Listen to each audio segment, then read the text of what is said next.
اللہ کے نبی علیہ الصلاۃ والتسلیم کی آمد سے پہلے مکہ مکرمہ میں عربستان میں جہالت باب عروج پر تھی۔ چھوٹی سے چھوٹی باتوں پر کئی سال تک جنگ چلا کرتے تھے۔ روایات میں آتا ہے کسی کے کھیت میں اونٹنی چلے گئی، جس کی وجہ سے کئی سالوں تک جنگ چلتی رہی۔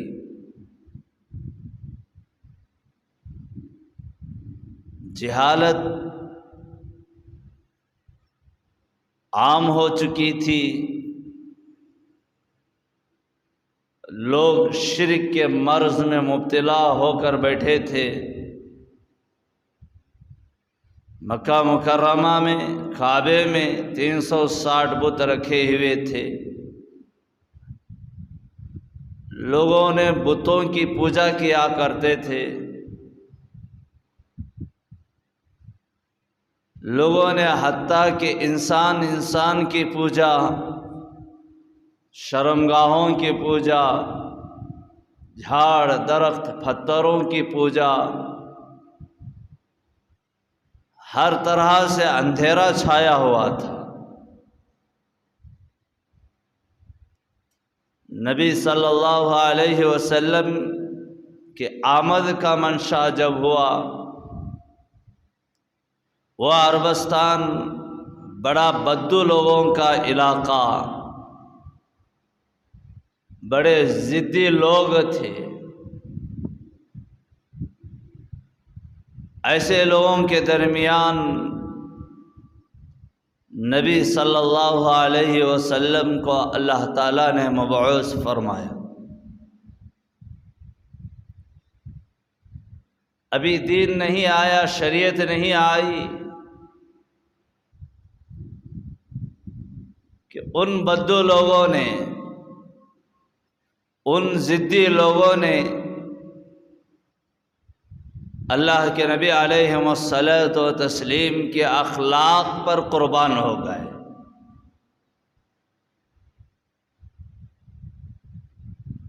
کیوں قربان نہ ہوتے؟ جس کی تعریف کو، جس کے اخلاق کو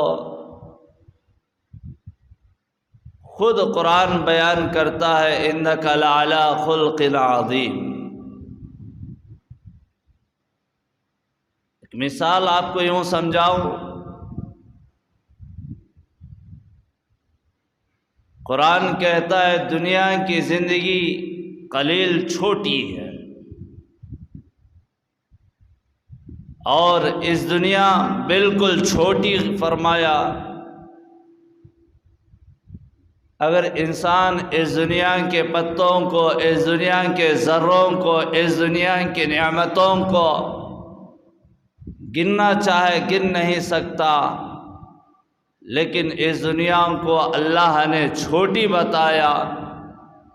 اب جس کے اخلاق کو اِنَّكَ لَعَلَىٰ خُلْقٍ عَظِيمٍ کہا، جس کے اخلاق کو عظیم کہا، اس کے اخلاق کو کون شمار کر سکتا ہے؟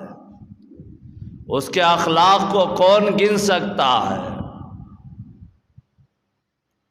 نبی نرالا، جس کی شان نرالی اور جس کا مقام نرالا، اللہ تعالیٰ نے تمام نبیوں سے عہد لیا کہ آپ دنیا میں جائے، اپنا مشن وہ چلائے، لوگوں کو ایک اللہ وحدہ لا شریک کی دعوت دے۔ تم نبی ہو، لیکن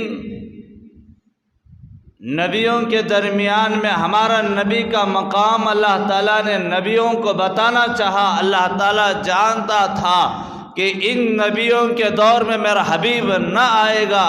پھر نبیوں سے یہ کہہ رہا ہے اگر تم اپنے کام میں مشغول ہو، اگر تم میری دعوت میں مشغول ہو، اور اس وقت اگر میرا نبی پیغام لے کر آ جائے، میرا نبی آپ کے درمیان میں آ جائے، تم دعوت اللہ کو ترک کر کر میرے نبی کی دعوت کو قبول کرنا ہوگا۔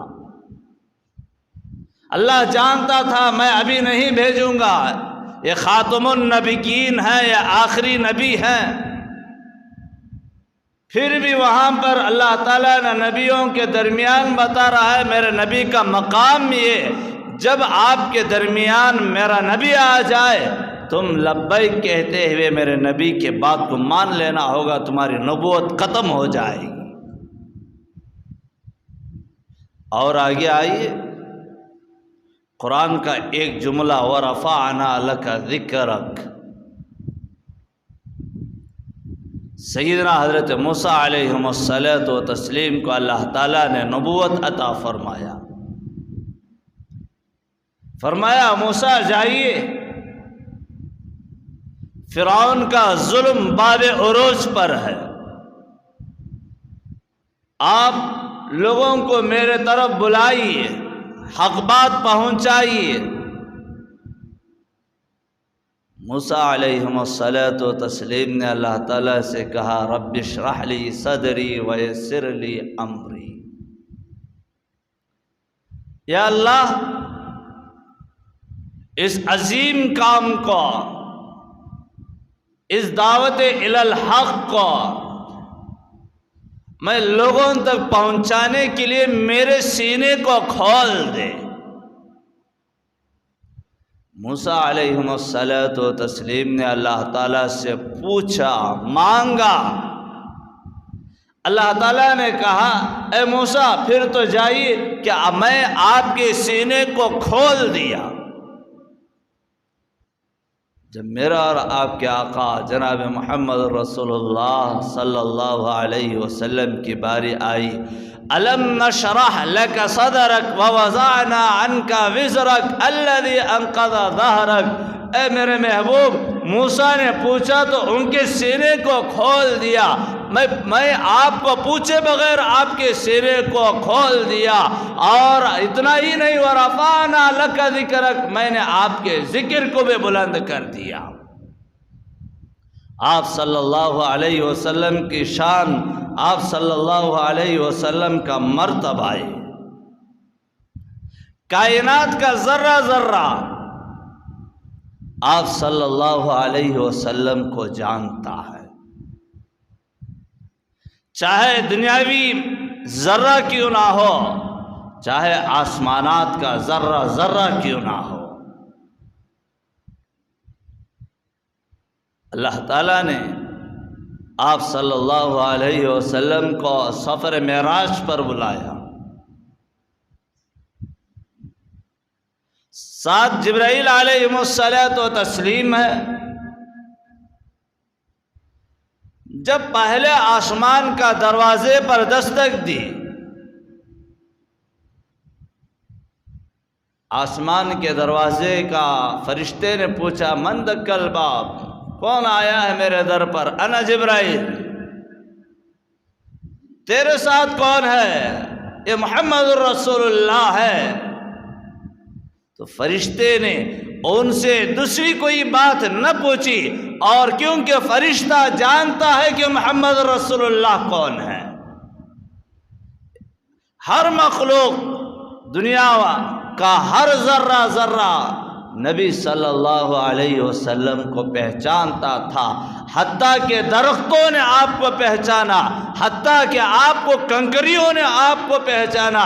ابو جہل جو ہے آپ صلی اللہ علیہ وسلم کا منکر تھا، اور جو ہے آپ صلی اللہ علیہ وسلم کا خون کا پیاسا تھا، ہر ہمیشہ آپ کو جادوگر کہا۔ ایک مرتبہ کا واقعہ، ایسا واقعہ ہے ابو جہل ہاتھ میں کنکریاں لیا ہوا ہے اور محمد رسول اللہ سامنے ہے، اور ابو جہل کہتا ہے اے محمد اے محمد، اگر تو یہ کہے کہ میرے ہاتھ میں کیا ہے اور میں تجھے مان لوں گا کہ محمد رسول اللہ ہے۔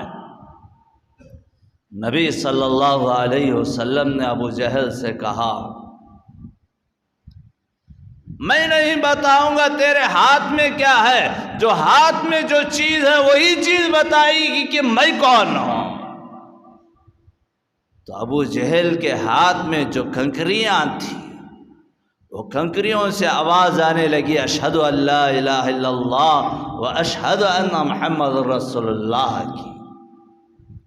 ابو جہل اس وقت کہنے لگا واہ محمد ابن عبداللہ، تیرا جادو تو ان کنکریوں پر بھی چل بیٹھا۔ دنیا کی ہر مخلوق، ہر ذرہ نبی صلی اللہ علیہ وسلم کو پہچان لیا، اور درختوں نے آپ کو سلام کیا، درختوں نے آپ کی نبوت کا اقرار کیا، درختوں نے آپ سے محبت کا دعویٰ کیا۔ بہرحال ایسے عظیم و شان نبی کی امت میں اللہ تعالیٰ نے ہم لوگوں کو پیدا فرمایا۔ اس امت کی بھی بڑی فضائل، کل قیامت کے دن میدان حشر میں تمام نبیوں کی امتیں وہاں پر موجود ہوں گے، گواہی دینے کے لیے آخر میں آنے والی امت جو ہے آگے بڑھے گی، اور عیسیٰ علیہ الصلوۃ والتسلیم کی امت یہ ہے، موسیٰ کی امت یہ ہے، ابراہیم کی امت یہ ہے، اسماعیل کی امت یہ ہے، نوح نجی اللہ کی امت یہ ہے، آدم صفی اللہ کی امت یہ ہے۔ یہ امت ان امتوں کے بارے میں گواہی دے گی۔ پوچھا جائے گا آپ ان کے بارے میں گواہی دے رہے ہیں، آپ کو کیسے علم؟ یہ امت کہے گی ہمارے آقا حضرت محمد مصطفیٰ صلی اللہ علیہ وسلم نے ان امتوں کے بارے میں ہم لوگوں کو بتایا۔ اور اتنا ہی نہیں، یہ امت اخیر میں آئی لیکن سب سے پہلے جنت میں جائے گی، یہ نبی صلی اللہ علیہ وسلم کے شان کی وجہ سے۔ بہرحال ایسے نبی کی سیرت کو، ایسے نبی کی عظمت کو ہم دل میں بسانی چاہیے، اس کو جاننا چاہیے۔ جب یہ ربیع الاول کا مہینہ آتا ہے، لوگ بڑے محبت کے دعوے تو کرتے ہیں، لیکن نبی کے اخلاق ہمارے اندر نہیں ہیں۔ نبی کے ان اخلاق کو ان بدو لوگوں نے، ان عربستان کے ضدی لوگوں نے مانا اور کہا یہ امانت دار ہے، صادق ہے، ابھی شریعت نہیں، دین نہیں۔ گزشتہ جمعہ مائی خدیجۃ الکبریٰ رضی اللہ تعالی عنہا سے آپ صلی اللہ علیہ وسلم کا نکاح ہوا۔ 25 سال کی عمر میں آپ کے اخلاق کو ان لوگوں نے قبول کر لیا۔ جب 30 پر 5 سال ہوئی، قریشی لوگوں نے خانہ کعبہ کی تعمیر کیا۔ جب حجر اسود کا اس مقام پر رکھنے کا معاملہ ہوا، خاندانوں میں لڑائی پڑ گئی، اس حجر اسود کو ہم رکھیں گے، ہم رکھیں گے۔ نبی کے انصاف پر قربان جائے، نبی نے ایک مشورہ دیا۔ دیکھے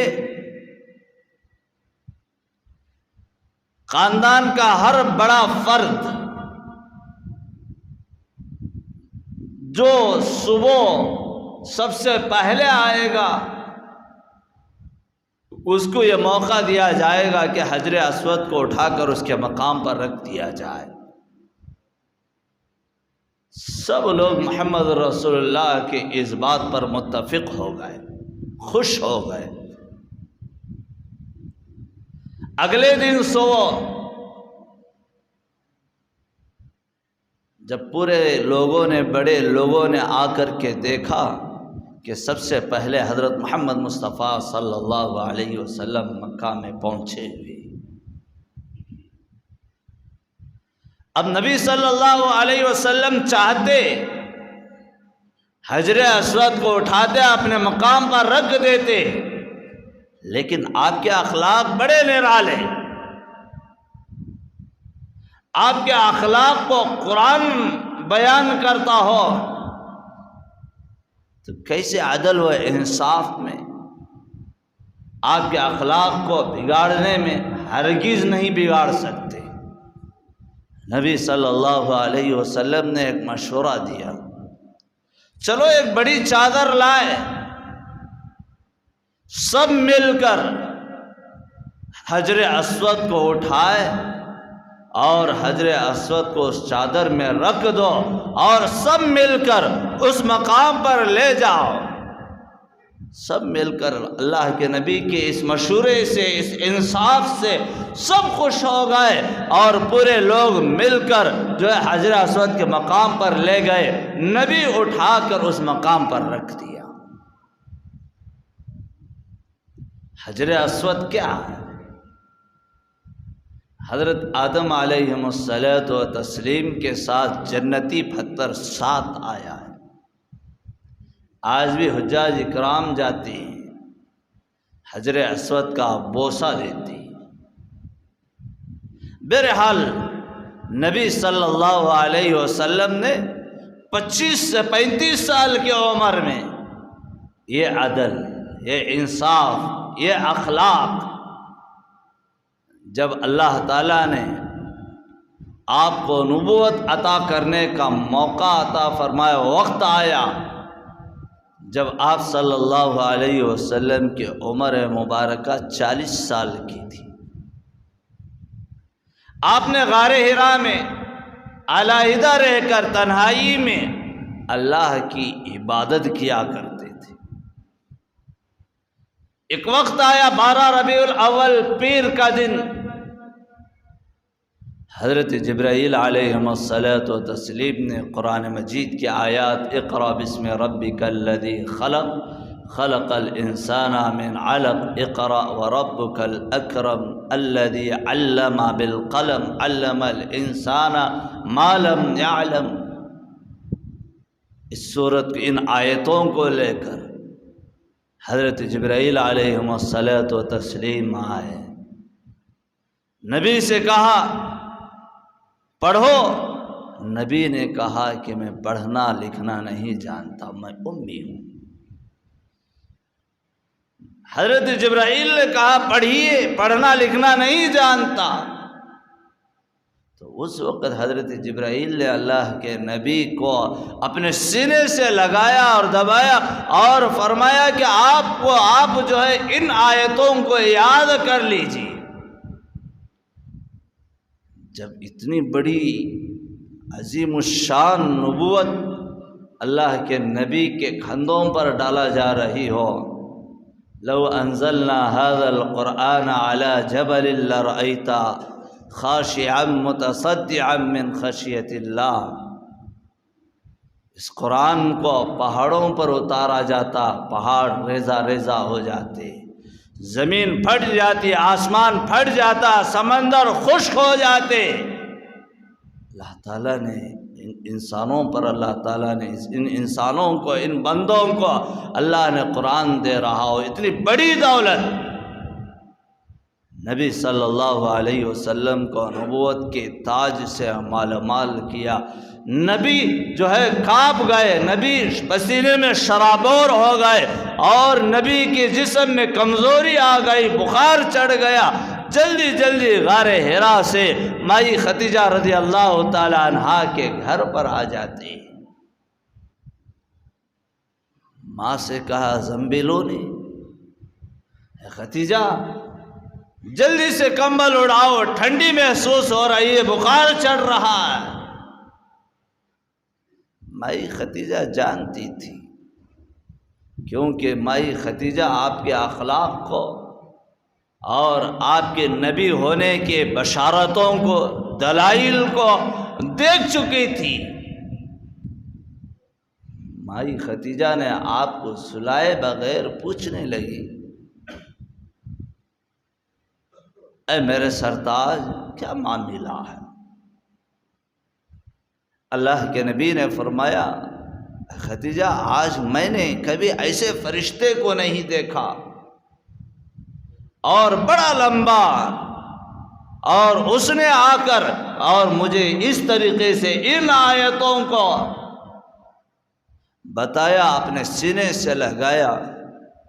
مائی خدیجہ رضی اللہ تعالیٰ عنہا نے سمجھ گئی نبی صلی اللہ علیہ وسلم کو نبوت کا تاج عطا فرما دیا گیا ہے۔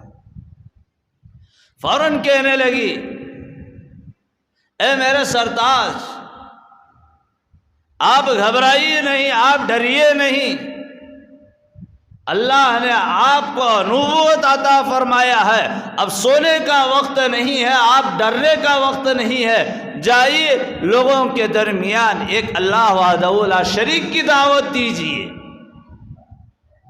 سب سے پہلے جس نے اسلام کے اندر اسلام جو قبول کیا عورتوں میں اور انسانوں میں، سیدنا حضرت خدیجہ الکبریٰ رضی اللہ تعالی عنہا ہے۔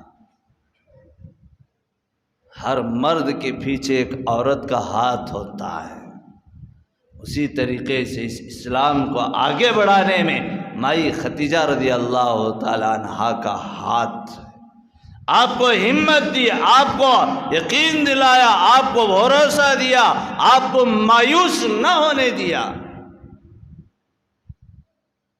اب یہاں سے لوگوں کے درمیان یا ایھا الناس قولوا لا الہ الا اللہ تفلحون کا معاملہ آیا، اور لوگوں کو ایک اللہ وحدہ لا شریک کے طرف بلانے کا معاملہ آیا۔ جب یہاں تک آپ کے عمر 40 سال تک اس عربستان کے بدو لوگوں نے، ضدی لوگوں نے آپ کو امین کہا، آپ کو صادق کہا، آپ کے عدل و انصاف کو پسند کیا، اور آپ کے پاس ان لوگوں کے امانتوں کو رکھا، مال کو رکھا، پیسے کو رکھا، اور کہا کہ محمد ابن عبداللہ کبھی جھوٹ نہیں بولتا۔ اب یہ سب جو ہے عقیدے، یقین جو ہے عربستان کے ان لوگوں کے دلوں میں تھا۔ جب اس آیت نازل ہوئی اور لوگوں کے درمیان میں اسلام کو پیش کرنے کا معاملہ آیا، ایک پہاڑ کی گھاٹی پر نبی صلی اللہ علیہ وسلم چڑھے گئے، عربستان کے اور مکہ مکرمہ کے آپ کے رشتہ داروں کو سب کو جمع کیا اور اعلان کیا، اے لوگوں میں پہاڑ کے اوپر ہوں، اور پہاڑ کے اس طرف جو ہے جو مجھے نظر آتا ہے آپ کو نیچے نظر نہیں آتا۔ اگر میں کہوں کہ پہاڑ کے اس طرف بڑے جو ہے ڈاکو لوگوں نے، چوروں نے، گنڈوں نے آپ پر حملہ کرنے کے لیے آ رہا ہے، کیا میری بات کو آپ بھروسہ یقین کرو گے؟ تو ان لوگوں نے کہا، اے محمد تو کیسے باتیں کر رہا ہے، تو جھوٹ نہیں بولتا، ہم یقین کرتے ہیں تو جو کہتا ہے وہ سچ ہو، ہم مانتے ہیں۔ تو نبی صلی اللہ علیہ وسلم نے فرمایا، اے میرے لوگوں، لا الہ الا اللہ کہہ لو، تم کامیاب ہو جاؤ گے، تم ہی تو مجھے سچا کہہ رہے ہو، صادق کہہ رہے ہو، میرے بات پر بھروسہ کر رہے ہو، مان لو ایک اللہ کو، تم کامیاب ہو جاؤ گے۔ جس کی پیدائش پر اور جس کی ولادت کے موقع پر، جس کی پیدائش کی خوشخبری پر آپ کا چچا ابو لہب جو ہے باندی کو آزاد کیا، خوشی منائی، جب لوگوں کے درمیان کلمے کو پیش کیا، سب سے پہلا مار جو لگتا ہے اپنے سگے چچا کا مار جب آپ کی پیشانی پر لگتا ہے تو آپ کا دل کتنا درد ہوگا۔ جہاں وہ عربستان کے لوگ آپ پر اتنا اعتماد رکھ کر جب کلمے کی بات آئی تو آپ کے خون کے پیاسے بن گئے، آپ کو ستانے پر آمدہ ہو گئے، آپ کے خون کے پیاسے بنے، پھر بھی جو ہے آپ صلی اللہ علیہ وسلم کے اخلاق جو ہیں، ابھی میں نے کہا آپ کے اخلاق بڑے اعلیٰ، بڑے نرالے، آپ صلی اللہ علیہ وسلم نے مار کھا کر بھی ان کے لیے ہدایت کی دعائیں فرماتے تھے۔ آپ کو جادوگر کہا پھر بھی ہدایت کی دعائیں۔ مکہ مکرمہ میں، مکے کے گلیوں میں ایک بڑھیا عورت اپنا لگیج لے کر، اپنا ساز و سامان لے کر مکے کی گلی میں کھڑی ہے، ضعیف ہے، کمزور ہے، اور جو ہے ہاتھ کانپ رہے ہیں، بڑھیا ہے۔ کوئی مزدور آئے گا، میرا ساز و سامان لے جائے گا اور میرے منزل مقصود تک پہنچا دے گا، اس ارادے سے مکے کی گلی میں کھڑی ہے۔ کوئی مزدور نہیں آیا، سامنے سے ایک نوجوان گزرتا ہے، پوچھا اے مائی آپ کا سفر کہاں پر ہے؟ آپ یہاں اس ساز و سامان کو لے کر آپ یہاں کیوں کھڑی ہے؟ تو وہ بڑھیا کہنے لگی میں یہ ساز و سامان لے کر میرا فلانا مقصد ہے، میرا فلانے منزل مقصود تک پہنچنا ہے، کوئی مزدور نہیں آ رہا ہے۔ نبی صلی اللہ علیہ وسلم اس ساز و سامان کو اپنے کھندے پر اٹھاتے ہیں، بڑھیا سے کہتے ہیں مائی چل میرے ساتھ چل، تیرے منزل مقصود تک میں پہنچا دوں گا۔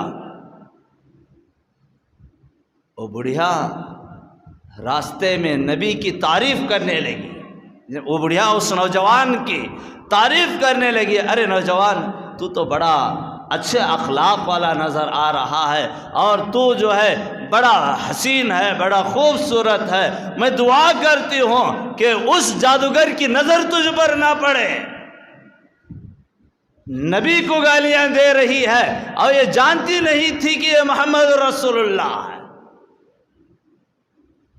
جادوگر کہہ رہی ہے، گالیاں دے رہی ہے۔ جب منزل مقصود پر پہنچ گئے، اللہ کے نبی نے اپنے کھندوں سے آپ کا اس بڑھیا کا ساز و سامان کو اتار کر رکھ دیا۔ بڑھیا دعا دیتی ہے اور دعا دیتی ہوئی کہنے لگی ارے نوجوان بتا تو صحیح، بتا تو صحیح تو کون ہے؟ تو اللہ کے نبی نے فوراً فرمانے لگے اے مائی، راستہ بھر جس کو تو گالیاں دیتی رہی، راستہ بھر تو جس کو جادوگر کہا، راستہ بھر تو مجھے دعائیں دیتی رہی کہ اس کی نظر تجھ پر نہ پڑے، اے مائی وہی یہ محمد رسول اللہ ہے۔ فوراً وہ بڑھیا کہنے لگی اگر تو محمد رسول اللہ ہے، میں کہتی ہوں کہ اشہد ان لا الہ الا اللہ۔ آپ کے اخلاق، آپ کے کردار، آپ پر کچرا ڈالا گیا۔ حضرت ام جمیل رضی اللہ تعالی عنہا جب آپ گزرتے آپ پر کچرا ڈالتی تھی۔ ایک موقع ایسا آیا، کئی دن گزر گئے کہ آپ پر کچرا نہیں پڑ رہا، معلوم کیا تو معلوم ہوتا ہے کہ ام جمیل جو ہے وہ بیمار ہے۔ آپ کے اخلاق پر قربان جائے، نبی صلی اللہ علیہ وسلم حضرت ابوبکر و عمر کو ساتھ لے کر حضرت ام جمیل کے دروازے پر پہنچتے ہیں۔ دروازے پر دستک دی، ام جمیل کی بیٹی باہر آ کر دیکھتی ہے کہ محمد رسول اللہ، اور ایک طرف حضرت ابوبکر ایک طرف عمر۔ اپنی اماں سے کہتی ہے ماں جس پر تو کچرا ڈالا کرتی تھی۔ آج ہم کمزور ہو گئے۔ وہ محمد رسول اللہ اپنے ساتھیوں کو لے کر آیا ہے بدلہ لینے کے لیے۔ دونوں مشورہ کر رہے ہیں کیا کرے۔ ام جمیل کہتی ہے جاؤ دروازہ کھولو، جو ہوگا وہ دیکھا جائے گا۔ اللہ کے نبی علیہ الصلوۃ والتسلیم اندر داخل ہوتے ہیں۔ وہ سوچ رہی ہے کہ مجھ پر ظلم ہوگا، مارا جائے گا، بدلہ لیا جائے گا۔ اللہ کے نبی پوچھتے ہیں مائی میں نے سنا تو بیمار ہے، اس لیے میں تیری بیمار پرسی کے لیے آیا ہوا ہوں، تیری عیادت کے لیے آیا ہوا ہوں۔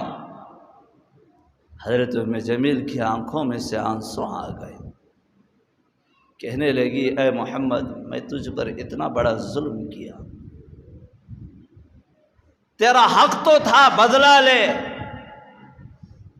تیرے اخلاق کتنے اعلیٰ اخلاق ہیں، تم میری عیادت کے لیے آیا اپنوں نے چھوڑ دیا، تو میرے لیے آیا ہے۔ اگر تو محمد رسول اللہ ہے تو میں کہتی ہوں اشہد ان لا الہ الا اللہ۔ اس طریقے سے اللہ کے نبی کے اخلاق، اللہ کے نبی کے کردار جس کو قرآن بیان کرتا ہے انک لعلی خلق عظیم، اللہ کے نبی کے اخلاق جو ہیں بڑے عظیم ہیں۔ ہم بھی امت محمدیہ علی صاحبنا علیہم الصلاۃ والتسلیم ہیں، ہمارے اخلاق بھی اچھے ہونے چاہیے، ہمارے اخلاق بھی اعلیٰ ہونے چاہیے۔ آج اتنے بڑے عظیم اخلاق والے نبی کی امت میں پیدا ہو کر ہمارے اخلاق بڑے برے ہیں، ہمارے کردار کو، ہمارے اخلاق کو جب غیر دیکھتے ہیں تو کرتے ہیں۔ نبی کے اخلاق کو دیکھ کر غیر اسلام قبول کیا۔ آج کوئی مسلمان دھوکہ دے تو غیر کہتا ہے یہ مسلمانوں کی علامات۔ اخلاق کو سدھارو، اخلاق کو لوگوں کے درمیان پیش کرو، اپنے اچھے کردار بناؤ۔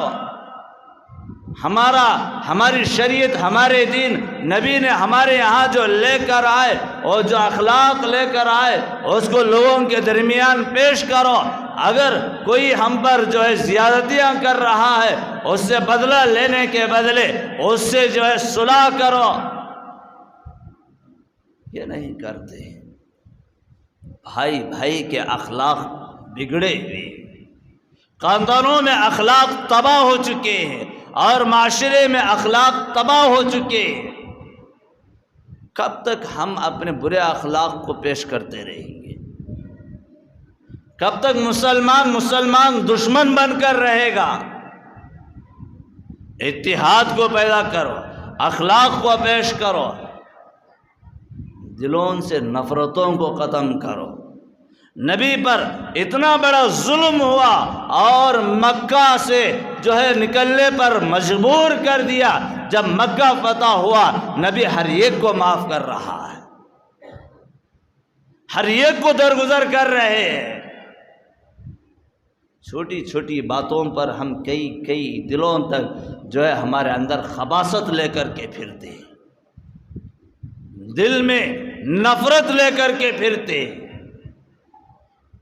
حضرات صحابہ نے اللہ کے نبی علیہ الصلوۃ والتسلیم نے ارشاد فرمایا، پوچھا یا رسول اللہ انسانوں میں سب سے بہترین انسان کون ہے؟ اچھا انسان کون ہے؟ نبی نے فرمایا جس کے اخلاق اچھے ہیں۔ اخلاق اچھے ہیں تو اس کا ایمان بھی اچھا ہے، اخلاق برے ہیں تو اس کا ایمان میں بھی کمی ہے۔ اچھے اخلاق کو پیدا کرو، چھوٹے چھوٹے باتوں پر دلوں میں نفرت کو بٹھا کر نہ پھرو۔ ہم امت مسلمہ محمدیہ ہیں، نبی نے ہم لوگوں کو اچھے اخلاق دے کر گئے ہیں۔ نبی کی ایک ایک سنت پر عمل کرو۔ اور گھروں میں کتنے ایسے گھر ہیں بھائی بہنوں میں بات چیت نہیں ہے، اولاد ماں باپ میں بات چیت نہیں ہے، رشتہ دار رشتہ داروں میں نہیں ہے، اور جو ہے پڑوس میں نہیں ہے، محلے میں نہیں، ایک دوسرے میں نفرت ہے، اگر مر گئے ہمارا حال کیا ہوگا؟ ماں باپ سے بات چیت نہ ہو، مر گئے، ماں باپ ناراض ہے تو ہمارا حال کیا ہوگا؟ بہن ناراض ہے، بھائی ناراض ہے، مر گئے تو ہمارا حال کیا ہوگا؟ نفرتوں کو ختم کرو، کردار دو، اخلاق دو، نرمی سے پیش آؤ۔ اس زبان کی کڑی الفاظ کے زہر کی وجہ سے رشتے ناتے ٹوٹتے ہیں، اور دوست ٹوٹتا ہے۔ اس زبان کی گندی حرکتوں کی وجہ سے جو ہے رشتہ داروں میں، خاندانوں میں نفرت کے بیج آ جاتی ہے۔ اس لیے زبان کے اندر مٹھاس پیدا کرو، اور یہ مال و متاع کچھ بھی نہیں ہے جس کے پیچھے پڑ کر اس گندی زبان کی وجہ سے آپس میں نفرتیں ہم ڈال رہے ہیں۔ ایک اللہ والے ایک پاخانے کے ایک ڈھیر سے گزرتے تو وہاں کھڑے ہو کر کے کہتے ہیں، یہ پاخانہ بھی کہہ رہا ہوگا، اپنے مریدین سے کہتے ہیں کہ پاخانہ بھی، یہ گندگی بھی یہ کہہ رہی ہوگی، کل تک میں پھل تھا، فروٹ تھا، اور جو ہے اناج تھا۔ انسان کی صحبت میں ایک رات اس کے پیٹ میں گزاری، میں گندا بن گیا۔ انسان کیا ہے؟ حالات یہ ہیں، یہ دنیا ہے، آج کھا جائیں گے، کل غلاظت ہو جائے گی، لیکن نفرت کی بیج جو ہے مرتے دم تک دلوں میں بیٹھ جائے گی۔ اس لیے زبان میں مٹھاس پیدا کرو، زبان میں نرمی پیدا کرو، اور لوگوں کے درمیان اخلاق کو پیش کرو، لوگوں کے درمیان اپنا کردار کو پیش کرو، اور لوگوں کے درمیان اسلام کو پیش کرو۔ ہمارا اسلام تو یہ ہے، جب گھر میں داخل ہو السلام علیکم ورحمۃ اللہ، گھر سے نکل رہے ہیں سلام کہتے ہوئے نکلنے کا کیوں کہہ رہا ہے؟ کہ اس سے آپس میں محبت پیدا ہوگی، آپس کے نفرتیں ختم ہو جائیں گے۔ اس لیے تو ان حدیثیں یہ اسلام ہم لوگوں کو بتا رہا ہے۔ ہم گھر میں گھس رہے ہوں گے، ظالم بن کر گھس رہے ہوتے ہیں، گھر میں گھس رہے ہوں گے، مظلوم بن کر گھس رہے ہوتے ہیں۔ یہ تباہی سلام نہ کرنے کی وجہ سے، یہ تباہی اپنی زبان کو کڑک کرنے کی وجہ سے جو اس طریقے سے تباہی آ رہی ہے۔ اس لیے میں تمام لوگوں سے جو ہے عاجزانہ درخواست کرتا ہوں، جہاں تک ہو سکے اپنے اخلاق کو پیش کرو، آپس میں سلام کو پیش کرو، آپس میں نرمی کا معاملہ، نرم لہجہ اختیار کرو، گرم لہجے اختیار نہ کرو۔ اگر کسی کے دل ہم درد پہنچائے ہو، کسی کو ٹھیس پہنچایا ہو، اور جو ہے آج ہی صلح کر لے، آج ہی آپس میں صلح کر لے، محبت کو بانٹ لے، کیونکہ انسان کی گارنٹی نہیں ہے کب موت کا فرشتہ آئے گا اور کب ہماری جان نکال کر جائے گا، یہ کسی کو علم نہیں ہے۔ اگر یہ علم ہوتا کیا کی ہو جاتا۔ اس لیے موت کی کوئی گارنٹی نہیں ہے۔ دنیا سے جائے اچھے اخلاق کو، اچھے ایمان کو لے کر جائے، انشاءاللہ آخرت بھی ہماری اچھی ہو جائے گی۔ یہی چند کلمات تھے آپ حضرات کے خدمات میں رکھا۔ انشاءاللہ نبی جو ہے دعوت کو پیش کیا، اس کے بعد مکہ مکرمہ میں آپ پر کس طریقے سے ظلم ہوا، ان باتوں کو آپ حضرات کے سامنے لاؤں گا۔ دعا فرمائے اللہ تعالیٰ کہنے اور سننے سے زیادہ عمل کرنے کے توفیق عطا فرمائے۔